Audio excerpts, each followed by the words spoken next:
Hey there, and welcome back to the Deep Dive. Today we're plunging into a topic that's foundational to understanding one of the world's most significant nations.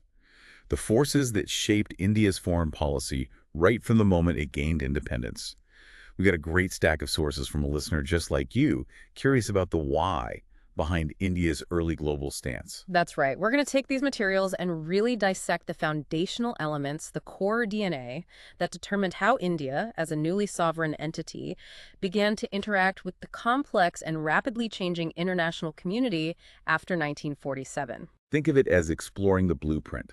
What were the essential building blocks? Were they historical legacies, geographical imperatives, the personal stamp of its leaders, or, the harsh realities of the post-war world? Uh-huh. Our mission is to unpack these crucial determinants, helping you see not just what India's foreign policy looked like in its infancy, but the deep-seated reasons why it took that shape. Let's dive in. So, where do we begin this journey? The sources make it clear. The starting gun fired on August 15, 1947. Independence wasn't just a change in internal governance. Not at all. It was an overnight elevation to the status of a sovereign country on the world stage. And that new status came with an immediate, non-negotiable demand. You needed a foreign policy. You simply couldn't be a sovereign state without one. Right. India joined an international community that, as its sources highlight, was simultaneously navigating the very early days of the Cold War and witnessing the gathering momentum of widespread decolonization across Asia and Africa. It was a world full of both peril and possibility for a new nation. A really turbulent time to be born, in a way. Absolutely. And interestingly, the sources push back on the idea that India was starting entirely from scratch. There was a history of engagement with global affairs even before the formal transfer of power. Yeah, that's a key point. The materials point out that India had a presence, maybe not a fully independent voice, but a presence in world affairs much earlier. How so? Well, partly through the British government, specifically the India office in London, which represented India on international matters. Though, and this is crucial as the sources note, these views were decided by the British Secretary of State for India, not by Indian representatives themselves. So representation without real agency. Exactly. But the engagement was still there. India was invited to join the League of Nations, again, represented by the British. Okay. And then significantly, it participated in the San Francisco Conference in 1945, signed the UN Charter, and became an original member of the United Nations. So even before August 47, India was being placed within that emerging international institutional framework. That's right. So the slate wasn't entirely blank post-1947. The policymakers had some experience, however limited or indirect, with the mechanics of international relations. And more profoundly, as one source quotes Prime Minister Nehru speaking in 1950, India's foreign policy flowed from our recent history and from our national movement and its development and from various ideals we have proclaimed. That quote is powerful. It suggests a direct lineage, doesn't it? From the freedom struggle straight into the Foreign Office. It really does. The ideals they fought for domestically were then sort of projected onto the global stage. Okay, so if it flowed from history and ideals, what were the major currents and foundations shaping this brand new foreign policy? The source material helpfully breaks it down into several key determinants. Let's unpack those. Sounds good. Well, one fundamental determinant staring you right in the face when you look at a map is geography. Can't escape geography. Yeah, you really can't. India's sheer size, its climate variations, its precise location on the globe, and its varied topography, mountains, plains, that vast coastline, all played a vital and unavoidable role. And location isn't just a static point on the map, is it? It's about the relationships, who you're neighbors with, what crucial global routes you sit on or near. Exactly. Nehru himself was acutely aware of this, emphasizing it way back in 1949. What did he say? He really hammered this home. The source quotes him saying, essentially, look at the map. If you have to consider any question affecting the Middle East, India inevitably comes into the picture.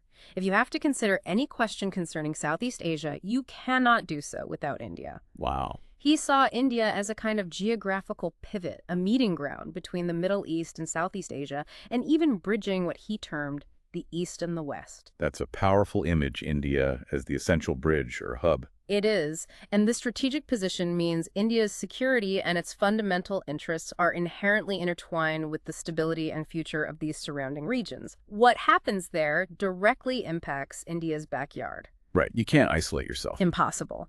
And beyond that regional hub aspect, there are the physical borders, vast and complex. India shares land frontiers with Pakistan, Bangladesh, China, Myanmar, Nepal, Bhutan. A lot of neighbors. A lot of neighbors. The source even notes the proximity of Afghanistan to the north of Jammu and Kashmir, and the fact that the massive presence of the Soviet Union was just over the border until 1991. And historically, those imposing Himalayas were seen as a natural fortress, right? A kind of defender. They were often called the defenders, or Prahari. But the source notes that the Chinese aggression in 1962 delivered a rude shock. A very rude shock. It dramatically changed that security perspective. Modern warfare, particularly with the advent of air power, meant the mountains alone were no longer a sufficient shield. Defense needs had fundamentally changed. So the mountains weren't enough anymore. And then there's the other huge geographical feature, that vast coastline stretching thousands of miles on three sides. Oh, absolutely crucial. The Indian Ocean wasn't just scenery. It was historically the highway for colonial powers. From the 17th to 19th centuries, the French, British, Dutch, Portuguese all came via the sea. Today, it's the lifeline for most of India's foreign trade. The source points out that any foreign domination or instability in the Indian Ocean is profoundly detrimental to India's national interest. Which necessitates A strong, capable navy. You have to protect those sea lanes. And linked to this, the sources mention India's consistent support for the demand to make the Indian Ocean a zone of peace.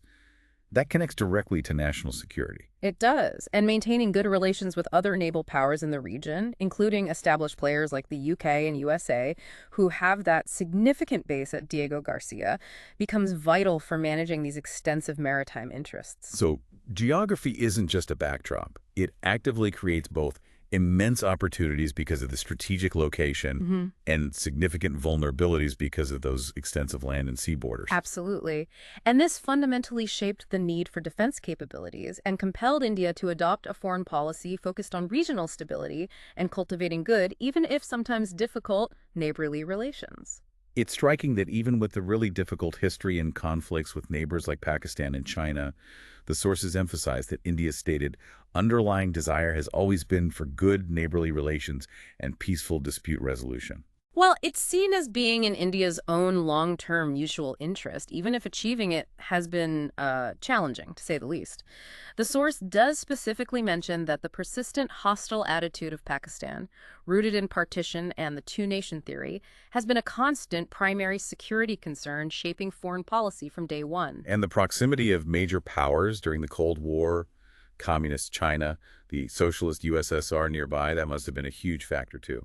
Immense. It made cultivating friendly relations with these large neighbors a strategic imperative.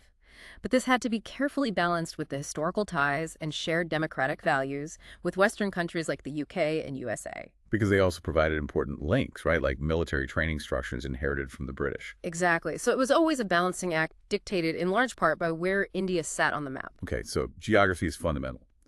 Now, moving from the physical landscape to the historical and cultural one, the sources strongly argue that India's foreign policy is also profoundly rooted in its history and traditions.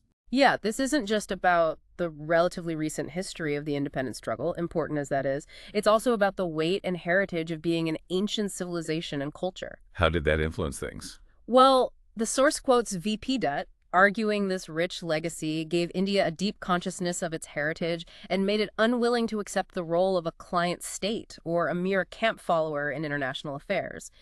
India saw itself as too historically significant for that kind of role. So a sense of inherent self-worth and civilizational continuity influenced how India perceived its rightful place and agency in the world. Precisely. Nehru himself explicitly acknowledged this influence. He stated in 1958 that India's foreign policy is a policy inherent in the circumstances of India, inherent in the past thinking of India, inherent in the whole mental outlook of India, and inherent in the circumstances of the world today. He directly linked aspects like promoting international cooperation and what he called a positive aspect of peace to India's traditional values and historical thought. Interesting. And the sources zero in on three specific traditional values they argue were particularly influential. What were they? Tolerance, the concept of means and ends, and nonviolence. Okay, let's take tolerance first. Tolerance is presented as a real cornerstone of Indian tradition. It's about respecting differing viewpoints and faiths. The source traces this back to ancient scriptures like the Rig Veda and highlights figures like Emperor Ashoka, Right. whose rock inscriptions advocated honoring every religious faith.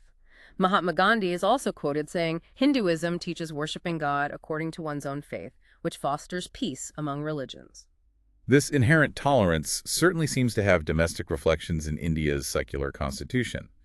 Does it connect internationally too? It does. The source explicitly connects domestic secularism to this philosophy of tolerance. Internationally, it manifested in principles like the Panchsheel, agreed upon with China in 1954. Panchsheel, the Five Principles. Right. Emphasizing mutual non-interference and peaceful coexistence, despite stark ideological differences between a democratic India and a communist China. It was an attempt to put this traditional tolerance into practice in state-to-state relations. But the sources quickly add a crucial layer of nuance, right? This tolerance didn't mean compromising national interest or security. Absolutely not. The source highlights that the rude shock of the 1962 Chinese attack was a harsh lesson.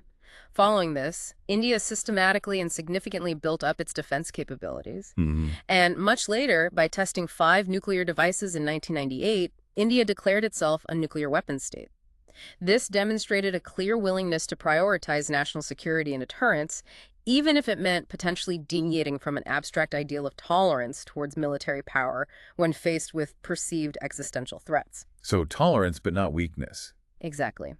The second value is that deep-rooted concept of the equation of right means and right ends, most famously associated with Mahatma Gandhi's insistence on the purity of means. Using the right methods to achieve goals. Precisely. Gandhi was profoundly influenced by ancient texts like Manu's Dharmashastra, which teaches against achieving good outcomes through bad methods. The traditional Indian view, as quoted in the source, warned against trying to benefit the state through fraud and falsehood, likening it to trying to store water in a porous pot, ultimately futile and damaging. Okay, that's the Gandhian ideal. But the sources contrast this sharply with another ancient Indian tradition, right? Kautilya. Ah, yes. Kautilya, the author of the Arthashastra, often compared to Machiavelli, he represented the realist tradition. What was his take? Completely different. Oh, absolutely. Kautilya was the ultimate pragmatist. The source quotes him stating that what produces unfavorable results is bad policy. For Kautilya, diplomacy and statecraft were purely functional arts aimed at securing the state's practical interests and increasing its power. No room for morality there. Not really in the methods. He was quite explicit, even suggesting techniques like treacherous fight or using gifts and conciliation specifically to weaken an enemy. It was all about the outcome. So on one hand, you have Gandhi saying the path is as important as the destination, and on the other, Kautilya saying the only good policy is one that works, whatever the means. That's a fundamental philosophical tension. It absolutely is. And the source argues that India's foreign policymakers, particularly Nehru, had to wrestle with and attempt to reconcile these two seemingly contradictory poles. Gandhi's purity of means and Kautilya's ruthless, pragmatic calculus focused on achieving results. Did Nehru lean one way or the other? Well, he wasn't dogmatic. He admitted that moral principles in statecraft could only be followed to a limit, recognizing the constraints of realpolitik. Pragmatism had to creep in. It did. The source points to India's actions in Goa in 1961, where military force was used to integrate the Portuguese enclave after decades of failed peaceful negotiations. Right, force was used there. And they also cite India's role in the Bangladesh crisis in 1971, involving significant military intervention to support the liberation movement. These are presented as instances where the leadership's perception of urgent national interest and, arguably, humanitarian concerns led to actions that, while achieving a desired outcome, like Goa's integration or Bangladesh's liberation. Exactly, might be seen as departing from a strict adherence to Gandhian nonviolence or purity of means, leaning instead towards Kautilya's result-oriented approach. It's a fascinating practical illustration of that tension. This raises a central question for anyone studying India's foreign policy roots. How did and how does a nation with such strong philosophical traditions, emphasizing ideals like nonviolence and pure means, navigate a world that often seems to reward Kautilya's pragmatic realism? It's clearly not a simple choice, but an ongoing balancing act. It's a tension present in all foreign policy, but perhaps given a unique dimension in India due to the profound influence of Gandhi. And the third traditional value the source highlights is nonviolence, ahimsa. Yes, and this is of course most strongly linked to Gandhi, but the source reiterates its deeper roots in broader Indian tradition and philosophy. It's more than just not fighting. Much more. Ahimsa isn't merely the absence of physical violence. It's presented as a more comprehensive concept of harmlessness in thought, word, and deed, ideally extending to universal, boundless love. A very high ideal. Extremely high. Gandhi believed perfect nonviolence might be an unattainable ideal, but he passionately argued that its acceptance and striving towards it, even in international relations, were essential for achieving lasting world peace. Yeah. He famously felt democracy and violence were fundamentally incompatible. And Nehru, inspired by Gandhi, tried to incorporate this into state policy, again, to the extent possible. Right. The application of nonviolence in foreign policy, according to Appadura, as quoted in the source, wasn't about absolute passivity. It was the deliberate acceptance of a method of approach, which emphasized reconciliation and the temper of peace, as opposed to a spirit of revenge and hatred. So seeking peaceful solutions first. Exactly. India's formal commitment in its constitution to promoting world peace and the pacific settlement of international disputes is seen as a direct reflection of this value being written into the nation's objectives. Okay, so ancient values like tolerance, the means-ends debate, nonviolence, they provide a complex, sometimes contradictory philosophical backdrop. But the recent history of British rule and the national movement also left very specific, concrete imprints, didn't they? Absolutely. The source details a threefold impact of the British era. Firstly, the experience of being a dependent colony stimulated the national movement's fierce fight for India's own freedom. This directly translated into India's foreign policy, proactively supporting freedom struggles for other dependent peoples globally. India saw its own fight mirrored elsewhere. It created a natural solidarity with other anti-colonial movements. Makes sense. Exactly. Secondly, the lived experience of racial inequality and discrimination under British rule and elsewhere fueled India's exceptionally strong emphasis on racial equality in its foreign policy. Nehru famously declared in 1949 that fighting against racial discrimination was one of the fundamental pillars of India's international approach. They had felt the sting of it themselves, so they prioritized it. Understandably. And thirdly, perhaps surprisingly to some, India chose to voluntarily remain a member of the Commonwealth even after becoming a republic in 1950. That is interesting. Why? Well, the source notes Nehru played a key role in redefining the nature of the Commonwealth, transforming it from an exclusive club under the British Crown to a free association of equal independent nations, changing its name and character. He saw value in that continuing connection, but on new terms. So repurposing an old institution. Yeah. And the ideals of the freedom struggle itself, liberty, equality, democracy, truth, nonviolence, these weren't just domestic aspirations. No, they were clearly values that foreign policymakers held dear and tried to project. The source notes that many early leaders were educated in the West and valued these principles. And the Indian National Congress, the main vehicle of the freedom struggle, was active internationally even before independence. Very much so. They had a foreign policy department led by Nehru long before 1947. They weren't silent on global issues. The source lists stances taken even back in the late 19th and early 20th centuries. Like what? Criticizing British military spending aimed at imperial expansion, taking an anti-British stance on the Khilafat movement, actively supporting other freedom struggles, even participating in conferences like the Brussels Conference against imperialism in 1927, vehemently opposing racial discrimination and apartheid. Strong words on that. Very. Nehru stated, "We repudiate utterly the Nazi doctrine of racialism wheresoever and in whatever form it may be practiced, linking it directly to Nazi ideology." They also opposed imperialism worldwide, opposed imperialist wars, and consistently worked for peace. They were vocal critics of the rising totalitarianism in Europe, too, then. Oh, yes. The Congress condemned Italy's attack on Abyssinia in 1936, Germany's dismemberment of Czechoslovakia in 1938, and explicitly condemned the Munich Agreement. So a consistent anti-dictatorship, anti-racial discrimination stance evolved well before 47. Remarkably consistent. By the 1948 Congress session, the post-independence foreign policy goals were solidified, friendship with all countries, and a clear decision to stay away from military alliances in the rapidly crystallizing Cold War context. So it really wasn't like they woke up on August 16, 1947 and said, right, what's our foreign policy? They had this deep reservoir of ideas, principles, and experiences to draw from. Exactly. Rooted in both ancient wisdom and the immediate intense history of the freedom struggle. It was a complex, multi-layered inheritance they were working with. Okay, so we've got geography, history, tradition. Yeah. But while those provided the stage and maybe some of the script, The sources strongly emphasize the singular, profound impact of one individual, Jawaharlal Nehru. Yes, his influence is presented as absolutely central. As both Prime Minister and Foreign Minister from 1947 until his death in 1964, he held the reins of foreign policy directly for nearly 2 crucial decades. That kind of combined role gives one person immense power and influence over shaping the nation's international identity and direction, doesn't it? It really does. The source credits Nehru with laying the essential foundations and basic principles of India's foreign policy. It's noted that unlike domestic policy and administration, where he largely built upon structures and systems inherited from the British colonial era, Right, there's something already there. foreign policy was a relatively new domain requiring fresh construction. Creating a foreign service, establishing embassies, forging entirely new relationships with the world it was building from the ground up, in many ways. And he began this fresh construction very early, even before formal independence. Yes. As head of the interim government in September 1946, he delivered a broadcast outlining the principal objectives of India's foreign policy. He was essentially pre-announcing the approach the independent nation would take. What were those initial objectives he broadcast? What did he lay out? The source lists several key points from that 1946 speech and subsequent elaborations. Firstly, India would pursue an independent policy, unequivocally stating it would not be a satellite of any other nation. Independence was paramount. Absolutely.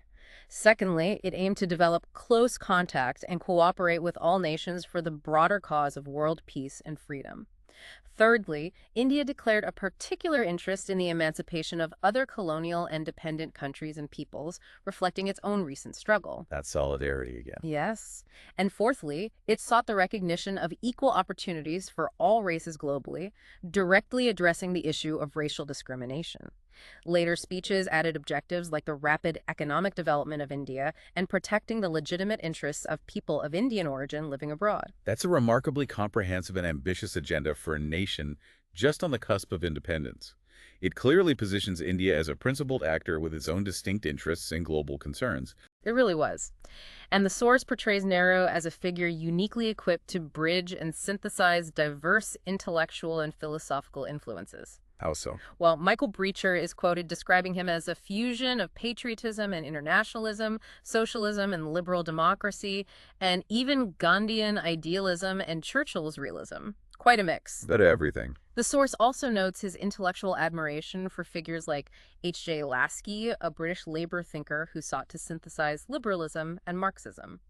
This suggests Nehru was actively trying to find a similar blend in his own political and economic thinking. That's quite a complex intellectual inheritance. Yeah. How did this synthesis of such different philosophies translate into his actual foreign policy? Well, while he consistently underlined national interest as the fundamental governing principle, stating in 1947 that any government's primary duty is the good of its country, the sources suggest his approach was filtered through a distinctly idealist mood. Idealist move. Yeah, deeply influenced by Gandhi's emphasis on moral principles in politics, rather than being purely a Kautilya-style realist focused only on power. So he didn't see national interest as purely a zero-sum game or just a ruthless pursuit of power. Exactly. His famous statement about looking after India's interests in the context of world cooperation and world peace illustrates this. He genuinely seemed to believe that India's self-interest could, and often did, align with broader goals of international cooperation and peace. He didn't necessarily see a conflict between the two. But as we discussed, the source does reiterate that while deeply impressed by Gandhi, he wasn't a pure, uncompromising idealist either. Right. Instances like Goa and Bangladesh come up again here. Showing that pragmatic side. Exactly. Those actions are highlighted again as demonstrating that pragmatic decisions driven by national security and perceived interest could, and sometimes did, take precedence, potentially overriding strict adherence to idealist means. Okay. The source also points out that Sardar Vallabhbhai Patel, a key figure until his death in 1950, is often considered a realist par excellence. Patel, right, more pragmatic. The implication is that Patel might have offered a more consistently realist perspective within the top leadership, perhaps providing a pragmatic check on Nehru's more idealist inclinations in those very early years. But after 1950, Nehru's vision was largely the dominant one shaping policy. So the early foreign policy really bore the strong imprint of Nehru's personal synthesis of idealism and pragmatism, filtered through his unique intellectual background. And one of his most significant achievements, according to the source, was his ability to elevate foreign policy principles above party considerations, forging what became widely seen as a national policy. That must have been crucial for consistency and unity in the early years of a diverse democracy like India. Absolutely. The source quotes N.G. Ranga, a leader of the Swatantra Party, a conservative opposition party, mind you stating in 1958 that there was almost complete unity among parties on foreign policy, broadly accepting the Panchsheel approach. Wow, even the opposition agreed. Largely, yes.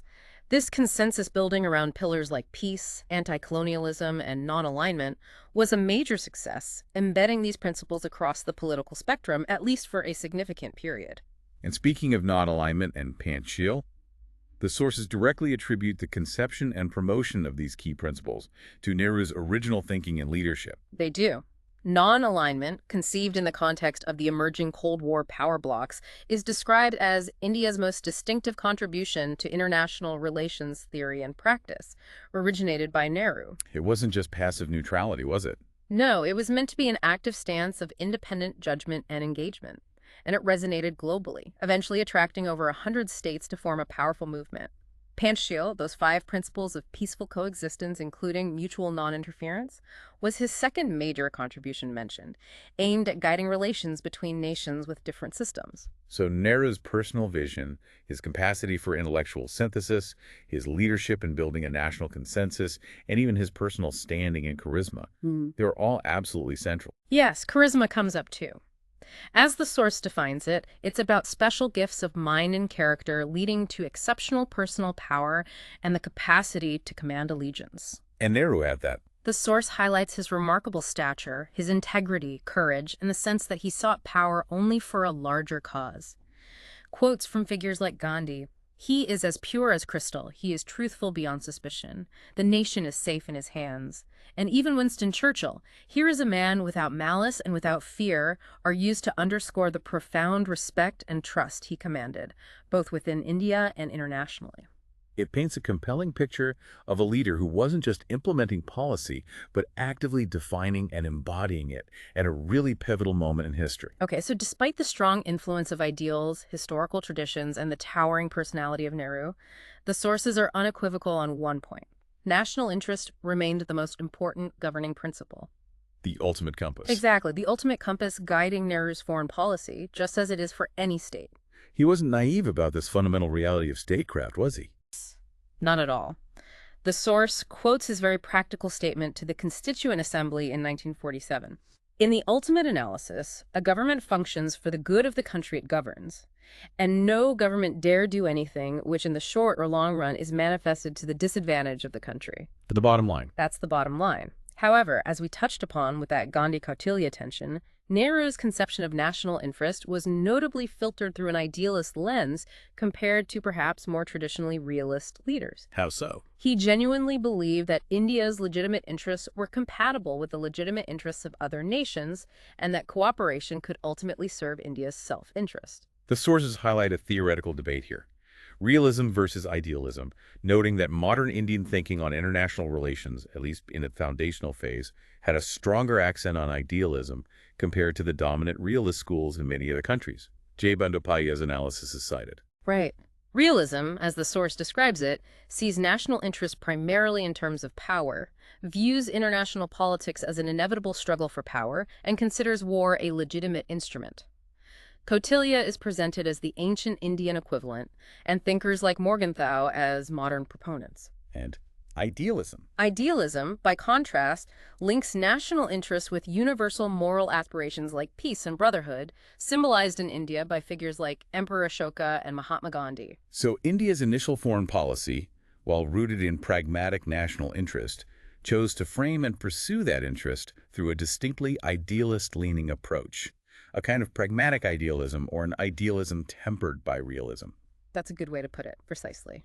And Bandyopadhyay, analyzing the core components of India's national interest as pursued through foreign policy, identifies 3 essential and interconnected elements that were fully understood and promoted from the outset. What are those 3? Security, national development, and world order. Okay, security first. That seems fundamental. Absolutely. The first guarantee of a state's international personality, encompassing both internal stability and, critically, external defense.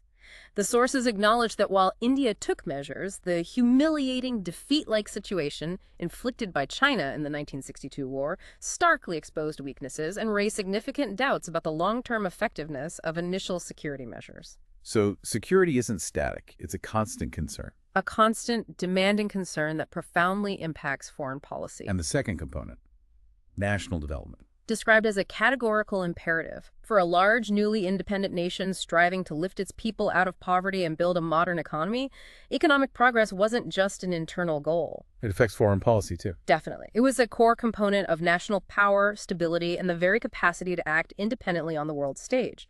A weak economy limits your foreign policy options significantly. Right. And the third component, world order. Yes, an ordered pattern of international relations, seen as a minimum precondition for India's own independent existence and free development, much like civil society is essential for individual development. So India recognized its fate was tied to the global environment. Exactly. A chaotic, conflict-ridden world was detrimental to its security and development goals.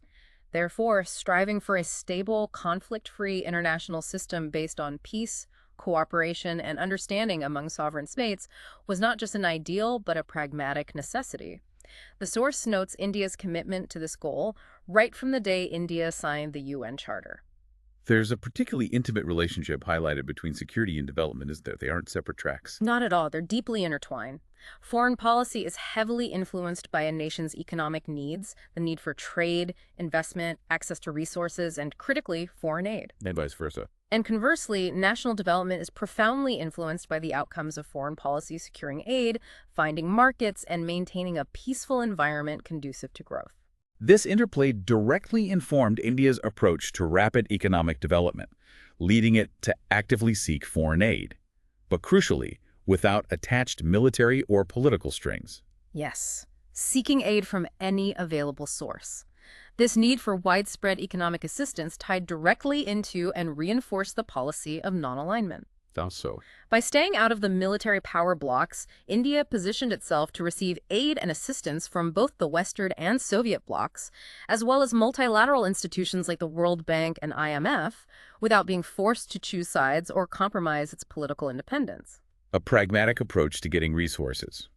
The sources mention that initially the developed Western countries, particularly the U.S. and its allies, were better positioned to provide this kind of assistance, which some analysts interpreted as an inherent tilt towards the West, despite the non-aligned stance. That was a common perception, particularly early on. However, the source notes that India's independent diplomatic actions during key international crises, like the Korean War and the Suez Crisis in the mid-1950s, where it took stances critical of Western powers. Exactly.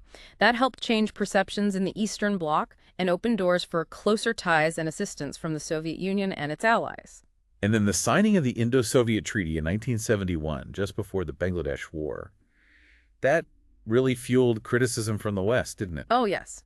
It's cited as a key point where Western critics strongly alleged that India's non-alignment was just a facade for a pro-Soviet policy. It's a powerful illustration of how economic dependencies, the pursuit of aid, strategic needs in a hostile neighborhood, and the overall international environment constantly intersected and influenced the perception and execution of India's foreign policy. Sometimes leading to actions seen as pragmatic shifts. Right, shifts away from maybe a pure abstract non-alignment. Okay, let's talk about the military side. India started from a position of relative weakness and significant dependence after independence, right? Yes, the sources detail that. India's armed forces inherited the British tradition in terms of structure, training, and strategy. Key personnel were trained in Britain, and India relied heavily on Britain and other Western countries for the initial supply of ships, aircraft, and weapons. This initial dependency must have naturally fostered closer ties with Britain and the West for security matters. It certainly did. However, the 1962 debacle, that border conflict with China, is highlighted again as a critical turning point.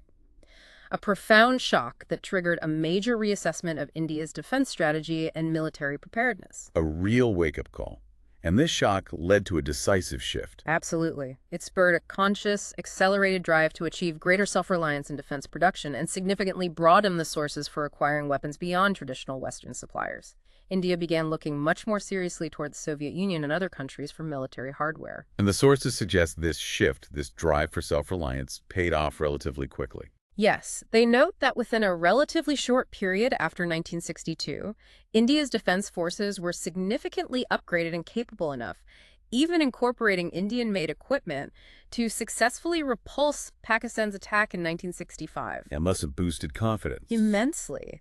And interestingly, this military success reinforced the credibility of the non-alignment policy. It was no longer seen by observers as a stance of weakness or military dependence, but rather as a position underpinned by growing self-sufficiency and strategic autonomy. And perhaps the ultimate expression of this drive for self-sufficiency and assertion of sovereignty in defense is India's nuclear program. The source definitely traces that trajectory, starting with the early decision to develop nuclear energy, which inherently provided the capability to conduct a nuclear test. Which they did in 1974. Yes, describing it as a peaceful nuclear explosion, but explicitly stating it was keeping its nuclear option open in a challenging security environment. This culminated, of course, in the 5 nuclear tests in 1998, after which Prime Minister Vajpayee formally declared India a nuclear weapon state. This was a hugely bold, sovereign move that certainly generated significant international reaction and condemnation, particularly from countries like the USA. It was. Many international powers expressed strong disapproval and imposed sanctions. However, as the source observes, the condemnation proved relatively short-lived. How so? Well, despite not formally recognizing India as a nuclear weapon state under the Non-Proliferation Treaty framework, the source mentions the U.S. still using the term state with advanced nuclear technology, even after the 2005 civilian nuclear deal world powers eventually came to terms with nuclear India. Acceptance, even if not formal recognition. Something like that. This whole progression vividly illustrates how perceived military vulnerability, specific security shocks like 1962, the subsequent push for self-reliance and indigenous technological development directly led to decisive, sometimes controversial foreign policy actions like asserting nuclear capability to safeguard national interest in a changing world. Foreign policy is never made in isolation, is it? It's constantly interacting with the global environment. The sources place significant emphasis on the international situation as a critical determinant of India's early foreign policy choices. Absolutely. When India emerged as an independent state in 1947, the world was rapidly being polarized by the burgeoning Cold War. The U.S. versus the Soviet Union. Right. Dividing nations into 2 increasingly hostile power blocs. This fundamental bipolarity of global power was the immediate context for India's foreign policy. And this directly shaped the birth of non-alignment. You can't understand one without the other. Precisely. Non-alignment was India's strategic response to this bipolar world order. It was a conscious decision to avoid entanglement in either bloc's military alliances and ideological rivalries, aimed at preserving India's independence of judgment and action. Simultaneously, the post-war world was witnessing another massive transformation, accelerating decolonization across Asia, Africa, and the Caribbean. Yes, and India, having just won its own freedom struggle, became a leading voice and strong supporter of these anti-colonial movements. This aligned India with newly independent nations and those still fighting for freedom globally, Fueling that anti-imperialist stance. and its unwavering opposition to racial discrimination wherever it was practiced, echoing the injustices faced during its own colonial past. The sources also mention the post-WWII era's efforts towards global economic reconstruction.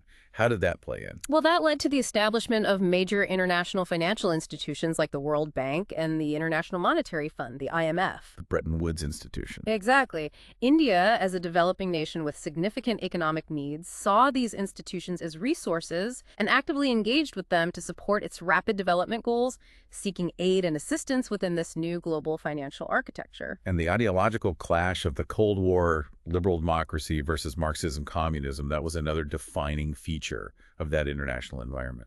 Huge. And India, as we discussed earlier, consciously chose to remain outside of this rigid ideological divide on the global stage, even as it blended elements of different systems domestically. Which reinforced non-alignment. Right. This decision not to align ideologically reinforced its policy of non-alignment, allowing it to engage with both blocs based on pragmatic needs and its own defined interests rather than ideological allegiance. The sources then fast forward to the post-Cold War era, showing how significant shifts decades later also dramatically impacted India's foreign policy. Things didn't stay static. Not at all. The period around 1990-91 brought about monumental changes.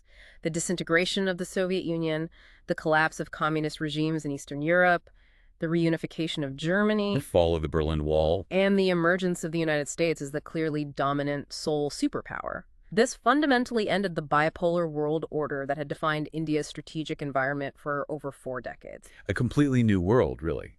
And one of the most visible internal shifts in India that followed was the move towards economic liberalization. Absolutely. Influenced by global trends, the perceived successes of market-oriented economies elsewhere, including China's opening up, and its own economic challenges, India embarked on significant economic reforms starting in 1991. What did that involve? Liberalization, reducing state control, privatization, and actively encouraging foreign investment in the private sector.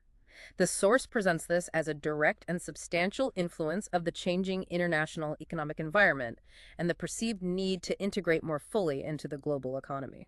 The post-Cold War era also seemed to bring a renewed emphasis on resolving international disputes through negotiation globally. The source mentions processes like the beginning of reconciliation in the Israel-Palestine dispute as part of a broader global trend towards seeking negotiated solutions rather than protracted conflict. And this influenced India. Well, this global shift is argued to have provided a more conducive environment, arguably inspiring India to accelerate efforts to resolve its long-standing bilateral disputes with neighbors like China and Bangladesh, and influencing its approach to managing relations with Pakistan, seeking avenues for dialogue alongside security measures.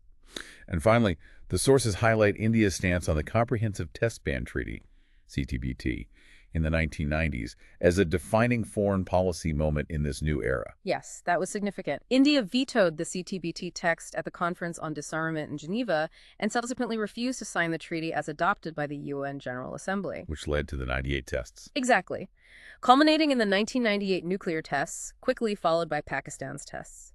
The source presents this as a major development shaped by the post-Cold War environment.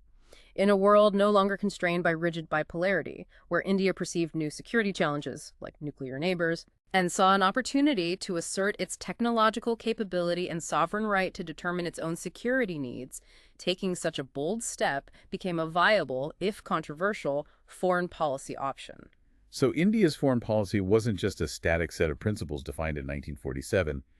It has consistently reacted to, adapted to, and at times actively pushed against the prevailing international structure and dynamics to safeguard its interests and assert its place. A constantly evolving process.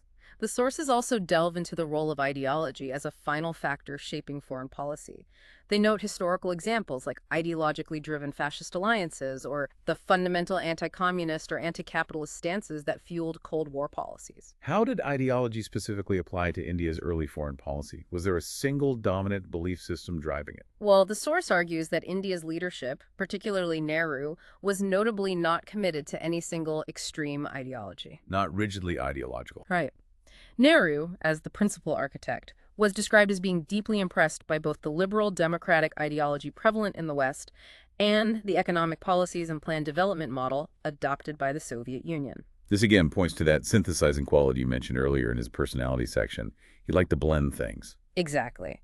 He explicitly sought to incorporate what he saw as the virtues of both systems, political freedoms from the West, planned economic development from the Soviet model while trying to avoid their respective pitfalls. The source links this back to his admiration for figures like H.J. Lasky, who attempted to synthesize liberalism and Marxism, suggesting Nehru was trying to achieve a similar blend in the Indian context.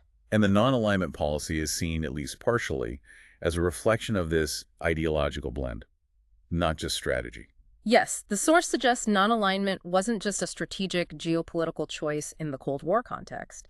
It was also an outcome of this internal attempt to blend different ideologies. How so? By pursuing a domestic model that incorporated elements of liberal democracy and socialist-style planned economics, India created a system that didn't fit neatly into either the Western capitalist or Eastern communist bloc. This ideological uniqueness naturally lent itself to an independent, non-aligned stance internationally, allowing engagement with both based on perceived need rather than rigid ideological alignment. But it wasn't just about political or economic ideologies imported from elsewhere. The deeper philosophical traditions of India also played a part ideologically. Definitely. The source states that the broader Indian philosophy of humanism and universal brotherhood influenced policy. It credits this underlying ideology for India's consistent attempts at maintaining friendly relations with both power blocs during the intense Cold War years, Trying to bridge the gap. seeking avenues for cooperation and understanding based on a more fundamental sense of shared humanity, rather than being solely driven by cold strategic calculations or ideological hostility. And Gandhi's ideals of truth and nonviolence, even if not always perfectly achievable in the complex reality of statecraft, were principles that Nehru consciously sought to incorporate. Yes, influencing the overall tenor and moral framework of India's foreign policy approach, even when pragmatic compromises were made. So, the ideological landscape influencing India's foreign policy was far from monolithic. It was a complex brew. A real mix, incorporating Nehru's specific intellectual synthesis of diverse global political and economic ideas, alongside the deeper ancient traditions of Indian philosophy emphasizing humanism, universalism, and the challenging ideals of truth and nonviolence. This complex ideological tapestry contributed significantly to the distinctive approach India adopted on the world stage in its formative years. Wow. Taking this deep dive into the sources really lays bare the incredible complexity and the sheer number of powerful currents that converged to shape India's foreign policy right from its inception. It wasn't simple at all. Not in the slightest. We've seen how everything from the brute facts of geography, that strategic crossroads location, the immense borders, the crucial coastline, to the deep well of history and tradition. The ancient philosophies of tolerance and nonviolence, that enduring tension between idealism and pragmatism embodied by Gandhi and Kautilya, the profound lessons of the freedom struggle itself with its emphasis on anti-colonialism and racial equality all played essential roles. And the towering personality and synthesizing vision of Jawaharlal Nehru, acting as the central figure interpreting these forces, blending diverse global ideas from liberal democracy to socialist economics, and crucially, building a national consensus around core principles like peace and non-alignment. That was clearly paramount in translating these influences into concrete policy foundations. Absolutely. And we've also seen how the bedrock pragmatic considerations of national interests, the absolute imperatives of security, economic development, and a stable world order were always the guiding star. But this national interest was interpreted through a uniquely Indian lens that attempted, sometimes struggling, to balance high ideals with necessary realism. Especially when faced with pressing economic needs requiring foreign aid, significant military challenges like the shock of 1962, pushing for self-reliance and ultimately nuclear capability, and of course the dramatically shifting international landscape of the Cold War and its eventual end. And underpinning it all, that complex ideological mix drawing on Nehru's unique blend of Western and Soviet influences, India's enduring humanism and universal brotherhood, and the powerful, guiding if not always perfectly followed principles of Gandhian thought, gave India's international stance its distinctive character. These sources truly underscore that foreign policy formation is rarely about a single factor. It's a dynamic, sometimes messy interplay of enduring geographical realities, deep historical roots, the vision of key individuals, fundamental national needs, and the ever-changing global context. And it really makes you think about how these foundational elements, these building blocks we've discussed today, continue to echo and influence India's foreign policy decisions today, even as the world has changed almost beyond recognition from those early days. Indeed. And for you, the listener, perhaps this exploration leaves you pondering a further question. Given this intricate, complex blend of history, geography, personality, and philosophy at its very roots, how is India's approach to foreign policy currently navigating the entirely new set of challenges and opportunities presented by the 21st century? Are those foundational principles still the primary guide for the ship? Or have they been fundamentally altered or perhaps reinterpreted in the face of new global realities? That's the question to think about. It's a powerful question to consider. Thank you for providing the sources that allowed us to take this deep dive. We hope you found this exploration as insightful as we did. Join us next time for another deep dive.